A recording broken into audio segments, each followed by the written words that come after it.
Сәлеметсіздер ме, құрметті әріптестер, оқушылар. Бүгін сіздермен бірге талқылайтын тақырыбымыз тотығу, тотықсану реакциялары деп қарастырады екенбіз. Тотығу, тотықсану реакцияларын білу үшін, не екенін анықтау үшін бізге бірінші тотығу дәрежесі дегеніміз не деген сұраққа жауап беруіміз керек. Тотығу дәрежесі атомның неше электрон қосып алғанын немесе бергенін шартты түрде көрсететін сан деп қарастырамыз. Және де тотығу, тотықсану реакциялар дегеніміз не? Элементтердің тотығу дәрежелі өзгере жүретін реакцияларды айтады екенбіз. Тотығу, тотықсану реакциясында екі жағдай жүреді. Бірі тотығу, екіншісі тотықсыздану процесі болады екен. Тотығу дегеніміз атомдардың, молекулалар иондардың электронды беру арқылы болса, беру арқылы тотығу дәрежесінің артуы. Мұндай атомдарды біз тотықсыздандырғыш деп атаймыз. Яғни қысқа нұсқада болсақ, ТСШ. Ал тотықсыздану дегенімізде атомдардың электрондарды қосып алу арқылы тотығу дәрежесінің мәнінің кему процесі. Мұндай атомдарды біз тотықтырғыш деп атайды екенбіз. Қорытындылап келетін болсақ, тотықтырғыштар электронды өзіне қосып алады, несейді тотықсызданады. Ал тотықсыздандырғыштар электрондарды беріп тотығады екен. Ал заттардың тотығу дәрежелері 5 жағдаятпен түсіндіреміз сіздерге. Бірінші жағдаят, жай заттардың тотығу дәрежелері 0-ге тең, ұмытып кетпеңіздер. Кез келген жағдайда ол тотығу дәрежесі жай заттікі 0-ге тең болады екен. Мысалы ретінде алатын болсақ, сутек, оттек, азот, мінекей қараңыздар, сутек, азот, оттек, озондікі, осының барлығы не тотығу дәрежесі 0-ге тең болады екен, ұмытып кетпеңіздер. Ал қосылыстарда барлық атомдардың тотығу дәрежесінің қосындысы 0-ге тең. Яғни күрделі заттардың тотығу дәрежесінің қосындысының мәні 0-ге тең деп шығарады екенбіз. Ал үшінші жағдайда сутек металдармен қосылысына -1 көрсетеді, ал бейметалдармен келген кезде ол +1 көрсетеді екен. Оттек дерлік барлық қосылыстарны сіздерге белгілі -2 тотығу дәрежесін көрсетеді. Тек пероксидтерде, яғни пероксид, натрий O2, H2O2 деген сияқты заттарда -1 тотығу дәрежесін көрсетсе, ал оттек фторидінде ол несейді +2 тотығу дәрежесін көрсетеді екен. Ұмытып кетпеңіз, мінекей алдыңызда тұр. Ал қалған дерлік барлық заттарда несейді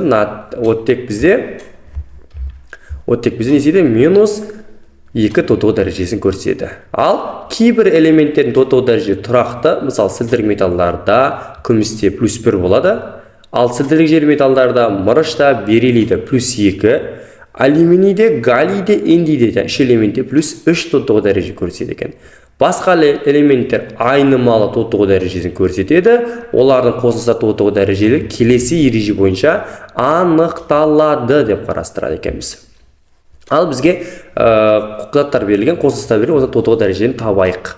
Ал бізге жаңа айтылған бойынша оксидтерде оның тотығу дәрежесін тең дедік, -2-ге тең дейміз. Хромдікін білмей жатырық, X деп қарастырамыз.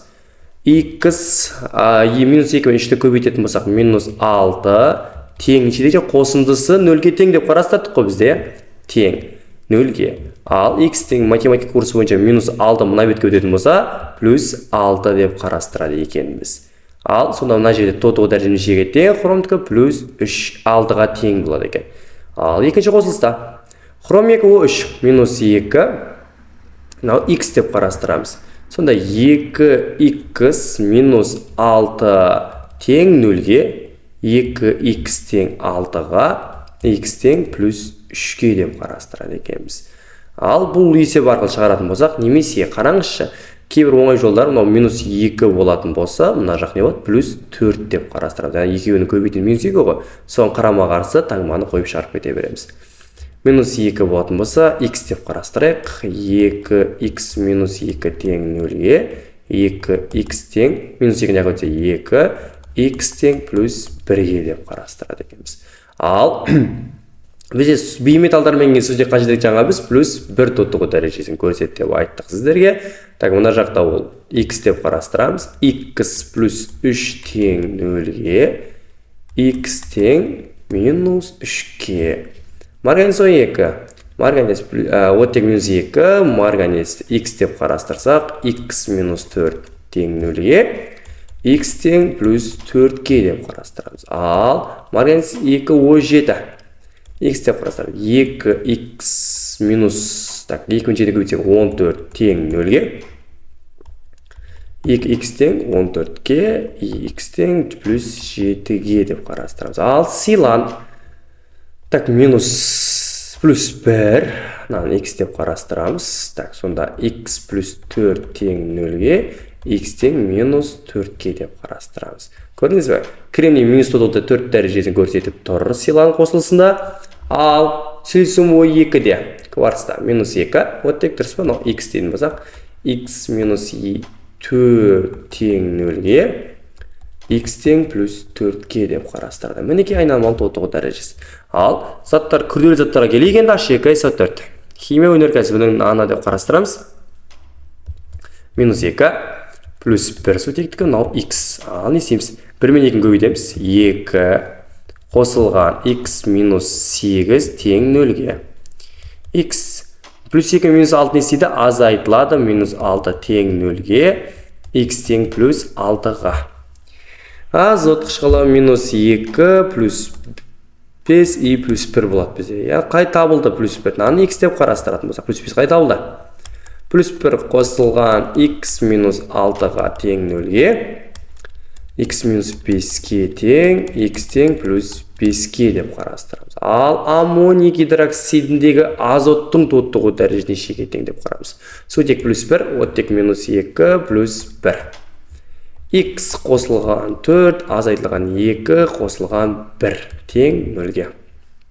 Азайтамыз. 4-тен 2-ні қоссақ 2, оған 1-ді қоссақ 3, x қосылған x плюс 3 тең 0-ге, x тең минус 3-ге деп қарастырамыз. Ал калий дихроматта хромның тотығы дәрежесін айнымалы бізде. Так, минус 2 плюс 1 деп қарастырамыз. 1 мен 2-ні көбейтсек плюс 2 қосылған 2x минус 14 тең 0-ге, 2x минус 12-ге тең 0, 2x тең 12-ге, x тең плюс 6-ға деп қарастырады екенбіз.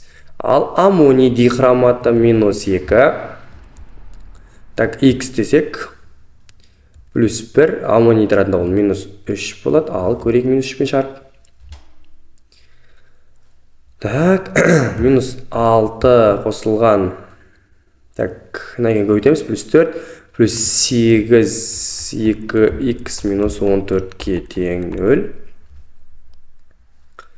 Так, не істейміз? На екеуі бізде аз айтылады. Қараңыздар, плюс 2, оны минус 2, 2x тұр мені орында. Мұна екеуінен плюс 2 шықса, мұна минус 14, тәне аз айтылады, үлкен таңбасы қойылады. 2x тең 12-ге, x тең плюс 6-ға деп қарастырамыз.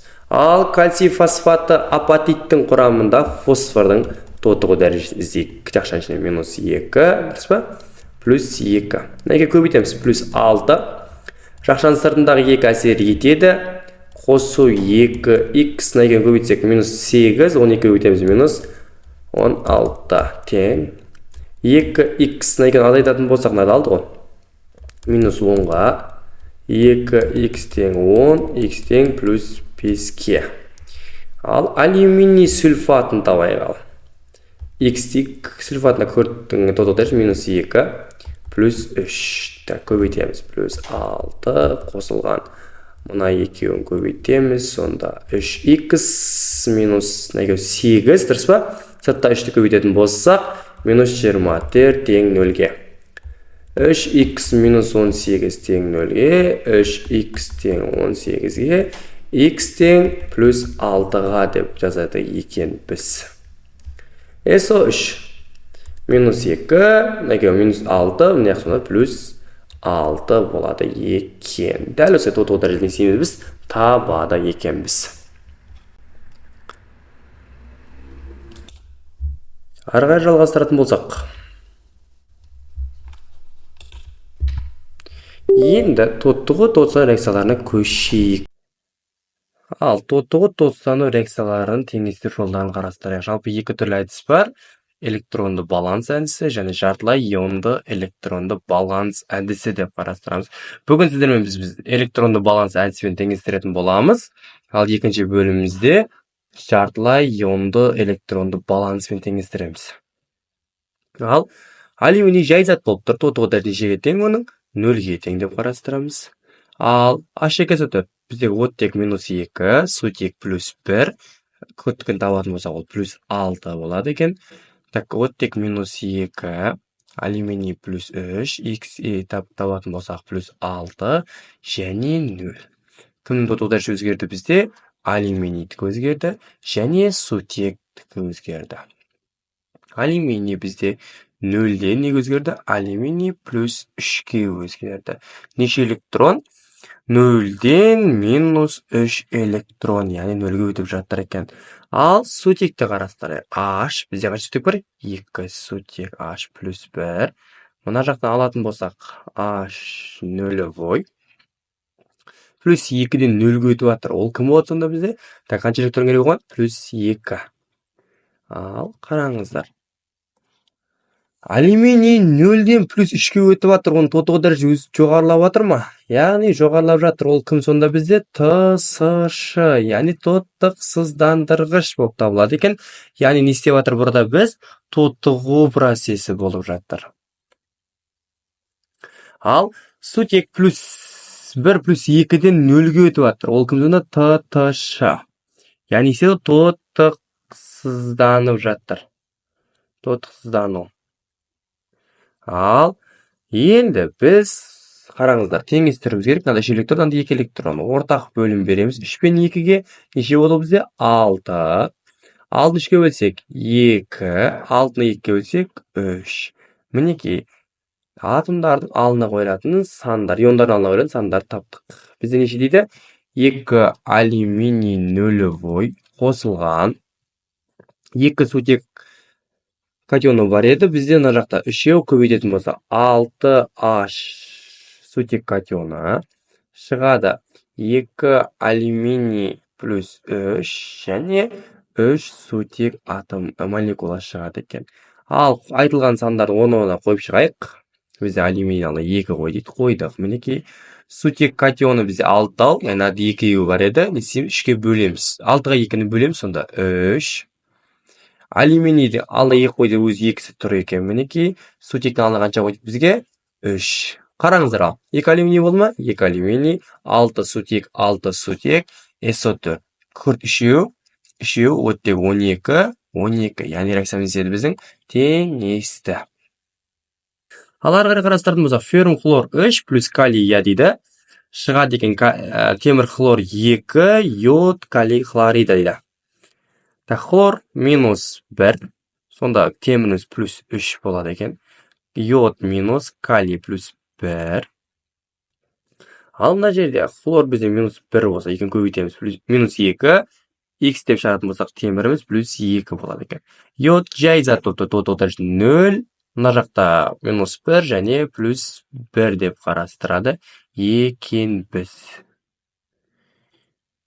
Ары қарай жалғастыратын болатын болсақ. Так.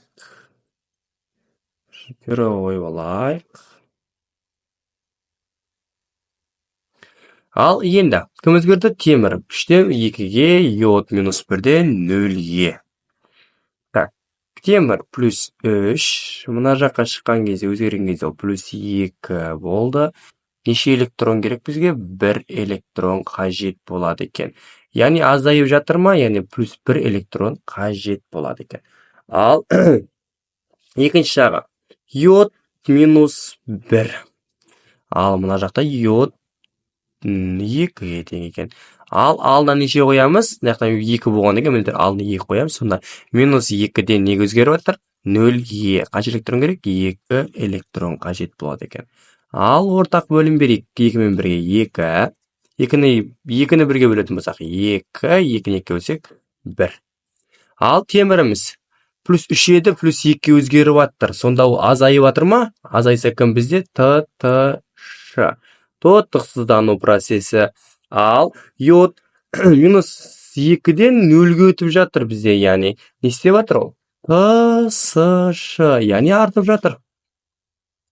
Ал мына екі кімге қатысы бар? Темірге. 2 феррум плюс 3 катионы қосылған 2 йод минус анионы шығады екен. 2 феррум плюс 2 йод нулевой. 0 дәреже жайзатуаның. Алына 2 қой дейді, қойдық. Калий иодидін алына 2 қой дейді, қойдық. Феррум хлоридін алына 2 қой дейді. Және қараңызшы, бізде калий қанша болды? 2. Мына жақта біреуі алына 2 қойдық. Мінекей реакциямыз біздің не істеді? Теңесті.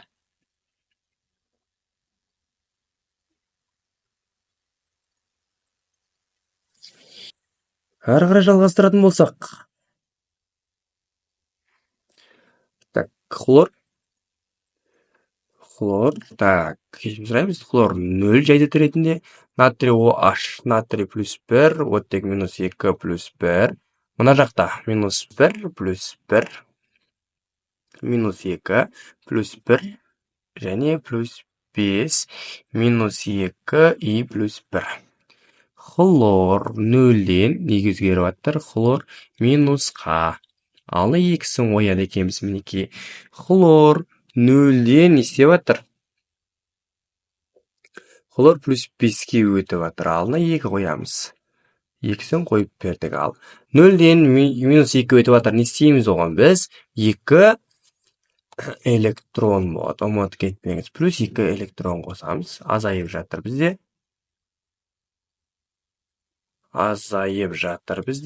Ал хлор 0-ден плюс 10-ға, 2-5-ке өтсек 10-ға не етеді? 10 электронға артып жатыр екен. Ал сонда 0-ден минус 1-ге барып жатқан кезде ол кім болады? ТТШ, яғни тотықсыздану процесі азайып жатыр. Ал 0-ден плюс 5-ке баратын болса ол кім? ТСШ, яғни тотығып жатыр. Ал ортақ бөлімнен берейік. Нешеден береміз? 10. 10-ды 2-ге бөлетін болсақ 5. 10-ды 10-ға бөлетін болсақ 1. Ал сонда 5 хлор нулевой қосылған 0. Хлор плюс 2 шығады. 10 хлор минус. Так, 2 хлор плюс 5 дейді. Ал орнына апарып қояйық. 5 қой дейді. То есть 6 қой дейді. 2 5, 6. Так, мына жақта 10 қой дейді алдына. Хлоро 5-тің алдына 2 қой дейді. Сосын натриіміз неше болды біз жақта? 12 алдына 12-сін қояйық. Судың алдына неше қоямыз сонда біз? Сутек неше болды жақта бізде? 12, 6 қояды екенбіз. Мінекей. Ал енді қараңыздар, барлығы жұп сан болғаннан кейін біз не істейміз? 2-ге бөліп шығады екенбіз. Сонда араға 3 қойсақ, мына жерге 6, 5, ештеңе қоймаймыз, және 3 қойсақ реакциямыз деген теңеседі екен. Сонда 3 хлор нулевой, 6 натрий OH шығады, 5 натрий хлор, 2 натрий хлор O3 қосылған 3H2O десек, біздің реакциямыз деген теңесіп тұр екен. Ал кеттік астына қараймыз. Калий NO2 қосылған H хлор O3 шығады, калий нитрат және H хлор. Минус 2 плюс 1 плюс 3, минус 2 плюс 5 и плюс 1, минус 2 плюс 5 плюс 1, минус 1 және плюс 1. Кім өзгерді? Азот плюс 3-тен нешеге өзгеріп жатыр? Плюс 5-ке. Неше электрон керек? Минус 2 электрон қажет екен. Ал хлор плюс 5-тен не істеп жатыр? Азайып жатыр минус 1-ге. Неше электрон? Қарашы, ол плюс 5-те тұрады, минус 1-ге бару үшін қанша электрон керек? Плюс 6 электрон керек. Ал ортақ бөлім нешеден береміз? 6-дан 6 2 бөлсек 3, 6 бөлсек 1. Азот плюс 3-тен плюс 5-ге өзгеріп жатыр, көбейіп жатыр ма? Онда ол кім? ТСШ. Ал хлор плюс 5-тен минусқа түсіп жатыр, ол кім? ТТШ деп қарастырады екенбіз. Ал ортақ бөлім бердік, сандан жазып шайық. 3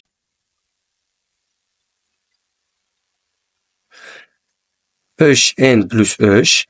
Так, қосылған хлор плюс 5. Шығады 3n плюс 5. Так, хлор минусқа.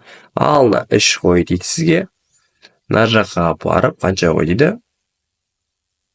3 қой дейді. Сонымен біздің реакциямыз теңесті деп қарастырады екенбіз. Ал бір күрделі реакциямен аяқтайық. Калий марганец O4 қосылған натрий я дейді. Шығады H2SO4 дейді. Шығады заты марганец сульфаты, йод и натрий сульфаты, калий сульфат және су. Ал қарастырайық. Минус 2 плюс 7 плюс 1. Минус 1 плюс 1. Минус 2 плюс 6 плюс 1. Так, минус 2. SO4 плюс 6 болады жаттап алдық. Марганец плюс 2 болады екен. Йод 0. Натрий сульфатында плюс 6 плюс 1. Минус 2 плюс 6 плюс 1. Минус 2 плюс 1. Так, кім? Бізде өзгерген марганец плюс 7 плюс 2 өзгерді. Йод минус 1-ден неге өзгерді? 0-ге өзгерді. Ал марганец плюс 7 шығады марганец плюс 2. Яғни істеп жатыр. Кеміп жатыр. Бұл сонда кім? ТТШ. Яғни тотықсыздану процесі жүріп жатыр. Ал йод минус 1-ден йод 0-ге өтіп жатыр. Алына 2 қоямыз. Яғни минус 2-ден 0-ге өту үшін қанша электрон керек бізде? 2 электрон қажет екен, ұмытып кетпеңіз. Ал мына жақта плюс 7-ден плюс 2 үшін 5 электрон қажет. Мінекей. Ортақ бөлінішін береміз. 10-нан. 10-ды 5-ке бөлетін болсақ 2, 10-ды 2-ке бөлетін болсақ 5. Яғни йод минустан 0-ге өзгеріп жатыр. Ол кім? Артып жатыр. Сонда ол ТСШ. Яғни тотығы процесі жүріп жатыр. Ал кетіп жазамыз. 2 марганец плюс 7 қосылған 2-ні 5-ке өтеміз. 10 йод минус шығады 2 марганец плюс 2 астында 5 йод 0-вой. Алына 2 қоямыз. Так, 10 қоямыз. 2-сін қой айтылған сандардың. 5-сін қойық. Ал, мына жақта бізде натрий қанша болды? 10. Мына жаққа қанша қоямыз? 5 қояды екенбіз. Калий 2 болды. Так, бізде күкірт қанша болды мына жақта? 8. Мынаны 8 қоямыз. Судың ана 8 қояды екенбіз. Сонда біздің реакциямыз теңесті ма? 16 сутек болды. 10 йод болды. 2 марганец. 8 күкірт болды. Ал оттекті санап көрейік. Мына жерде оттек 8. Мына жақта 4-ті 8-ге өтсек 32. 40 боламыз. Сонда жақта 40 оттек бар екен. Ал мына жақта 2-ні 4-ге өтсек 8. 28 мына жердегі мен 32 40 оттек бар екен. Сонда біздің реакциямыз не? Теңесті деп қарастырды екенбіз. Ал жалпы енді тотығы тозған реакцияларына ұбытады келген есептерді қарастырайық. Феррум 2O3 қосылған мырыш ZnO шығады, және феррум берілген реакция бойынша 0,2 моль тотықтырғышпен әрекеттесетін тотықсыздандырғыштың массасы анықтаңыз дейді. Ал феррум 2O3 плюс Zn мырыш шығады, мырыш феррум. Так, минус 2 плюс 3 0, минус 2 плюс 2 и 0. Жайды тұр бізде. Так, плюс 3-ден 0-ге өтіп жатыр деп қарастырайық. Ал мырыш 0-ден плюс 2-ге. Ал қарас. Плюс 3-ден 0-ге өтіп жатыр. Бұл кім? Азайып жатыр. Сонда ол кім? ТТШ деп қарастырады екенбіз. Плюс 3-ден 0-ге өтіп үшін қанша электрон керек? 3 электрон қажет екен. Ұмыт кетпеңіз. Так, плюс 3 электрон. 0-ден плюс 2 өтіп үшін 2 электрон қажет. 0-ден 2 өтіп үшін. Ортақ бөлін 6. 6-ны 3-ке өтсек 2, 6-ны 2-ке өтсек 3 дейді. 2 феррум плюс 3 қосылған 3 мырыш 0-вой шығады. 2 феррум 0-вой 3 мырыш плюс 2 дейді. Ана алдына 2 қойды, өзі тұр 2 неміз теміріміз. Мырыштың алдына 3 қой дейді. Мырыш оксидінің алдына 3 қой дейді. Темірдің алдына 2 қой дейді. Реакциямыз теңесті. Ал мырыш кім бізде айтпақшы? Ол жоғарылап атса ТСШ деп қарастырады екенбіз. Тотықсыздандырғыштың массасын тап дейді. Ал үстіне X қояйық. Астына неше? 63 195 0,2 моль тотықтырғыш, яғни астында 1. 0,2-ні көбейтеміз 195-ке, бөлеміз 1-ге. 0 так бізде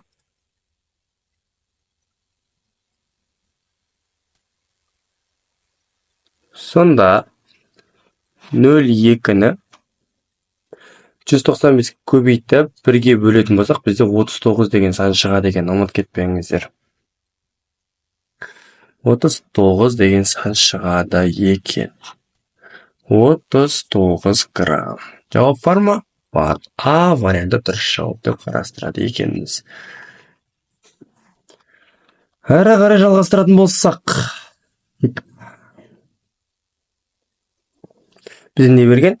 Фосфор қосылған калий хлоратты дейді, реакция теңдеуінде 24-те 5 грамм тотықтырғышпен әрекеттесетін тотықсыздандырғыштың массасын тап дейді. Ал фосфор қосылған калий хлор O3 шығады P2O5 және калий хлориді, яғни сіздер 9-шы класстың 2-ші бөлімінен білесіздер. Сіріңкенің жануы, сіріңкенің басында жүрген реакция. Бізде фосфор 0 жайдет болғаннан кейін хлор плюс 5 плюс 1 минус 2 плюс 5 деп қарасақ, минус 2 мынау плюс 1. Фосфор 0-ден не істеп жатыр? Плюс 5-ке өзгеріп жатыр. Хлор плюс 5-тен неше өзгеріп жатыр? Минус 1-ге өзгеріп жатыр. Ал 0-ден плюс 5-ке өзгерсе кім болады? Сонда бізде ол артып жатыр ма? ТСШ. Хлор кеміп жатыр? ТТШ деп қарастырамыз. Сонда 0-ден плюс 5-ке өту үшін қанша электрон керек? 5 электрон қажет. 5 электрон қажет болады. Хлор плюс 5-тен минус 1-ге өту үшін 6 электрон қажет болады екен. Біз арға жалғастыратын болсақ, фосфор қосылған калий хлор O3 не шығады екен бізде? Фосфор қосылған калий хлор O3 сіріңкенің басындағы реакция, яғни P2O5 плюс калий хлориді шығады. Фосфор 0. Так, оттек минус 2 плюс 5 плюс 1 деп қарастырамыз. Мына жақта минус 2 болса, мынау бізде плюс 5, так, минус плюс 1. 0-ден плюс 5-ке өзгеріп жатыр. Алдында 2-сін қояйық, мінекей. Хлор плюс 5-тен неге өзгеріп жатыр? Хлор минусқа өзгеріп жатыр. Ұмыт етпеңіздер. Ал сонда қараңызшы, біз 0-ден плюс 10-ға өзгереді. Неше электрон керек? 10 электрон қажет екен. Ал плюс 5-тен ол неге өзгеріп жатыр? 1-ге өзгереді. Нешеден берсек болады ортаға? Так, плюс 6 электрон. 5-тен минус 1 өту үшін. Так, ортақ бөлін нешеден береміз? 30-дан берейік. 30-да 10-ға бөлетін болсақ 3. 30-да 6-ға бөлетін болсақ 5. Ұмыт кетпеңіздер.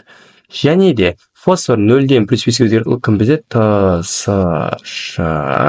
Так, плюс 5-тен минус 1 өтеді. ТТШ. Яғни азайып жатыр. Ал астына жазайық.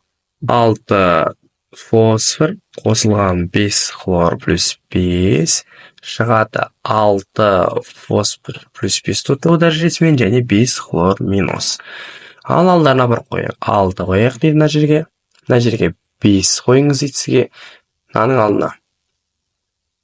Так, 6. Енді бізде 6 қойды. Мынада 2 бар. Алдына жауын. Сонда 3. Калий хлоридінің алдына 5. Яғни бізде фосфорлар 6 қой дейді. Мынада бізде 2 бар. Оны бөлетін болсақ 3-ге тең деп қарастырамыз. Ал теңесті реакциямыз тотықтырғыш деген кім бізде? Азаю керек. Калий хлор O3 тотықтырғыш бізде. Үстіне 224-те 5-ті апарып қоямыз. тотықсыздандырғыштың массасы. Фосфор бізде 61. То есть 31, оны 6-ға көбейтеміз. Так. 31-ді 6-ға көбейтетін болсақ, 186. Так, калий хлор OH-тың емері 122-де 5. 122-де 5-ті көбейтеміз нешеге? 5-ке. 612-де 5 бар екен. Так, кет. 186 көбейтілген 24-де 5 бөлінген нешеге? 612-де 5-ке. 7-де 44 деген сан шығады екен мына жерден. Яғни x тең 186 көбейтілген 24-де 5 бөлінген 612-де 5 дейді. Жауап 7-де 44 болады екен. Кеткені жалғастырайық. Күкірт пертолюдезін қосқан кезде SO2 және калий хлориді шығады дейді. Теңдеуінде 36-78 грамм тотықтырғышпен әрекеттесетін тотықсыздандырғыштың массасын тап деген есеп екен. Күкірт 0. Қосамыз калий хлор O3-ті. Шығады калий хлор және SO2 дейді. Минус 2. Плюс 4. Хлор минус 1. Калий плюс 1. Минус 2. Хлор плюс 5. Плюс 1. 0. Ал кеттік. 0-ден плюс 4-ке өзгеріп жатыр, артып жатыр. Ол кім сонда бізде? ТСШ. Хлор плюс 5-тен так, минус 1-ге өзгеріп жатыр. Ол кім сонда? ТТШ. Ал 0-ден плюс 4-ке барып неше электрон керек? 4 электрон керек. Плюс 5-тен минус 1-ге өтуге 6 электрон қажет екен. Ұмыт кетпеңіздер. Ортақ өнежіне береміз. 12-ден беріп көрейік. 12-ні 4-ке бөлсек 3, 12-ні 6-ға бөлсек 2. 3 күкірт қосылған 2 хлор плюс 5 шығады. 3s плюс 4 қосылған 2 хлор минус дейді. Ал апарып көрейік. 3 қой дейді алдына. 2 қой дейді сізге. Нараға 2 қой дейді, нараға 3 қой дейді. Реакциямыз теңесті. Ал тотықтырғыш бізде хлор 36-та 75. Асты 122-де 5 еді, 12-ге өтсек 245.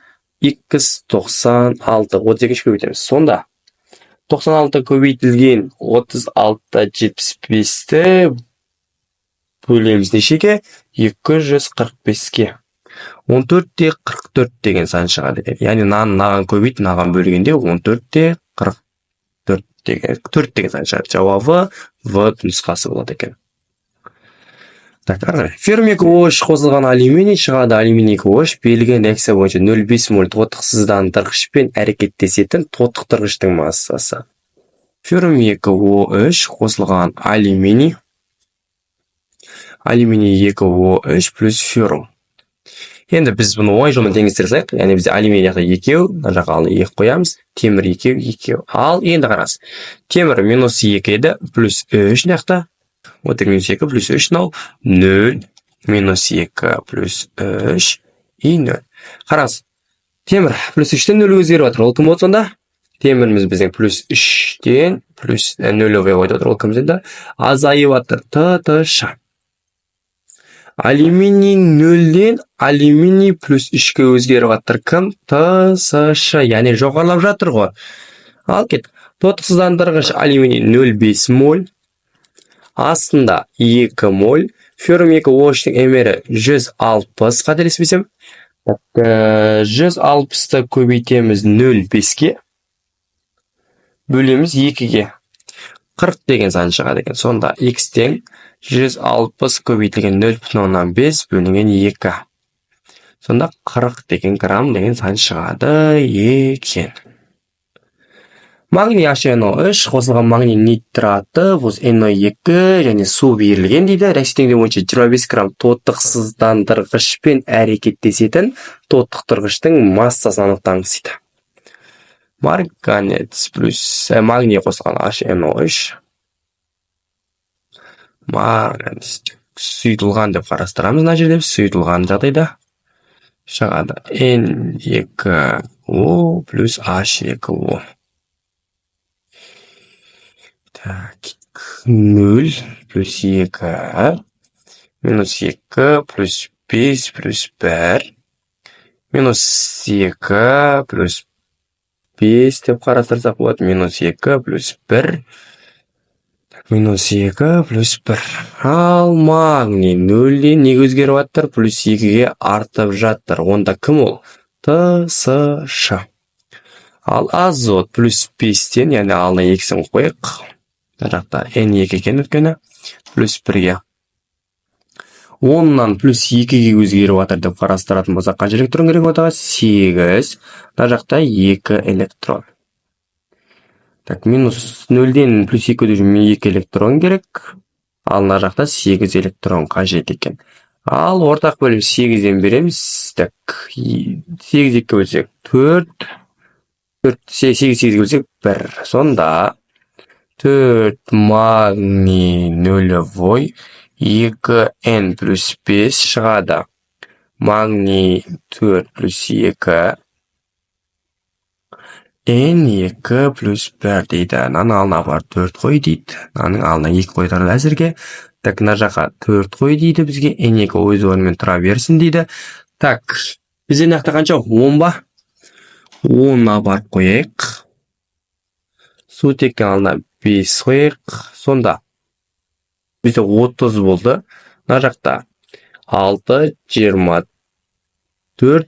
Мына жақта 20, іште көйтсек 12, 14 көйтсек 24, 25, 5, сонда реакциямыз теңесті. Ал 25 грамм тотықсыздандырғыш, сонда азот бізде тотықтырғыш азайып жатыр. Магний 25, астында неше? 24-ті 4-ке көбейтеміз. 24 көбейтілген 4, 96. Тотықтырғыш азот қышқалы 630. Енді 25-ті көбейтеміз 630-ға, бөлеміз 96-ға. Сонда 164 деген сан шығады екен. X-тең 25-ті көбейтеміз 630-ға, бөлеміз 96-ға. Сонда 164 грамм шығады екен. Ал оқушылар, құрметті әріптестер, осы біздің ТТР-дің тотығу тосану реакцияларының электронды баланс есептері аяқталды. Сау, сәлематта болыңыздар.